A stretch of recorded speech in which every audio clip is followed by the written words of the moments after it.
Film ini diangkat dari catatan harian Haji Muhammad Syuja. Film ini mengambil set pada tahun 1922, tepat 1 abad berlalu. Mengisahkan tentang kisah fenomenal yang sama-sama sudah kita ketahui kisahnya, yaitu pada saat Muhammadiyah kehabisan dana untuk mengurus sekolah-sekolahnya dan untuk menggaji para guru-gurunya. Dan ternyata guru-guru Muhammadiyah pada saat itu belum digaji selama setahun lebih. Bayangkan, setahun mereka tidak digaji. Nah, hal inilah yang kemudian membuat Kiai Dahlan prihatin. Harus mengambil langkah yang cepat. Langkah yang sama-sama kita tahu, yang pada saat itu akhirnya Kiai Dahlan harus melelang seluruh isi rumahnya. Inilah awal deklarasi filantropi Muhammadiyah. Gerakan filantropi Muhammadiyah yang alhamdulillah tetap lestari sampai hari ini. Kenapa kami mengambil kesimpulan deklarasi filantropi? Bayangkan, pada saat itu Muhammadiyah sudah memiliki balai dakwah, Muhammadiyah sudah memiliki sekolahan, Muhammadiyah sudah memiliki masjid. Namun langkah yang diambil Kiai Dahlan untuk mengumpulkan warga, untuk mengumpulkan massa dengan memukul kentongan. Memukul kentongan dan memukul titir ini yang kemudian membuat kaget para warga. Inilah siasah dakwah. Inilah strategi dakwah yang luar biasa.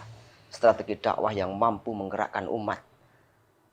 Strategi dakwah yang mampu membobol, meruntuhkan kebakilan. Maka kalau kita pelajari kisahnya lebih dalam lagi, setelah kejadian titir itu kemudian banyak gerakan wakaf. Banyak orang yang mewakafkan tanahnya ke Muhammadiyah. Banyak orang yang menginfakkan hartanya untuk Muhammadiyah. Bahkan di ujung film nanti dikisahkan sampai ada orang yang mewakafkan oto, mewakafkan mobilnya untuk Muhammadiyah.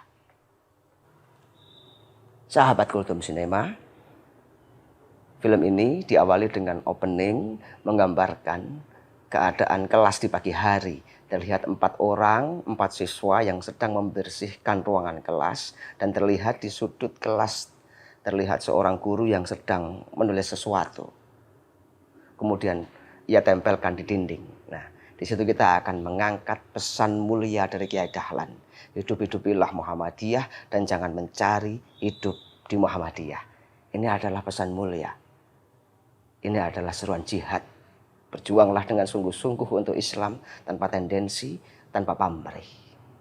Nah, baru kemudian film dimulai. Digambarkan anak-anak, sekelompok anak-anak yang sedang bermain di tanah lapang. Mereka ada yang bermain egrang, ada yang bermain gasing, ada yang bermain batu. Kemudian mereka pulang. Pulang bersama-sama sambil bermain tetabuhan. Namun di tengah perjalanan mereka bertemu dengan seseorang. Yang seseorang ini membisikkan kepada mereka, nanti setibanya mereka melewati rumah Kiai Dahlan.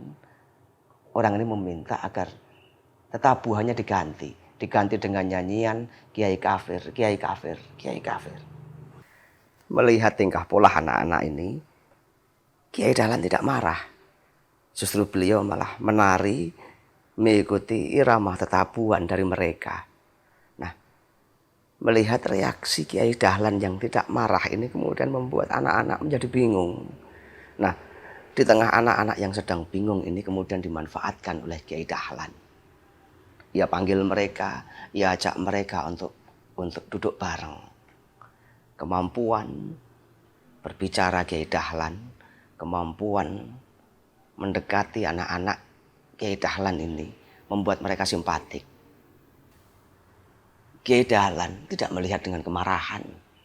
Kiai Dahlan tidak melihat kebencian. Namun yang dilihat Kiai Dahlan adalah potensi. Beliau masuk rumah, berbicara kepada Nyai Walida. Nyai, siapkan suguhan. Nyai, siapkan suguhan. Saya dapat murid baru. Saya dapat murid baru jumlahnya 8. Potensi ini yang dilihat oleh Kiai Dahlan. Mereka menjadi murid-murid Kiai Dahlan. Singkat cerita, kemudian di scene berikutnya, setelah anak-anak ini pulang, datanglah Ibrahim dan Hisam. Mereka datang membawa kabar, membawa masalah. Mereka memberitahukan bahwasanya kas Muhammadiyah sudah habis. Sedangkan Muhammadiyah harus mengurus sekolah-sekolahannya. Yang mengejutkan lagi, mereka memberi kabar bahwasanya guru-guru Muhammadiyah selama setahun mereka belum digaji. Ini yang kemudian membuat Kiai Dahlan prihatin.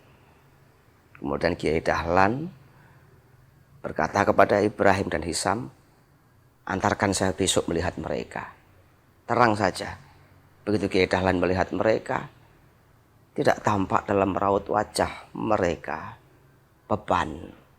Meskipun belum digaji selama setahun, namun dedikasi, keikhlasan, semangat, berjuang dengan gembira tetap terpancar dalam kegiatan sehari-hari mereka. Inilah kemudian yang membuat Kiai Dahlan harus mengambil langkah cepat, memukul kentongan, memukul titir untuk membangunkan kepedulian. Sahabat Kultum Cinema, selamat menyaksikan karya kami. Jauh dari sempurna, namun kami yakin di dalam ketidaksempurnaan itu terdapat mahagayanya Allah. Terima kasih, hormat kami setinggi-tingginya untuk tim dan seluruh pemain. Mereka bukan orang teater, mereka bukan aktor, namun mereka mampu memainkan dengan luar biasa, memerankan dengan penuh penjiwaan, kader yang otentik. Selamat menyaksikan.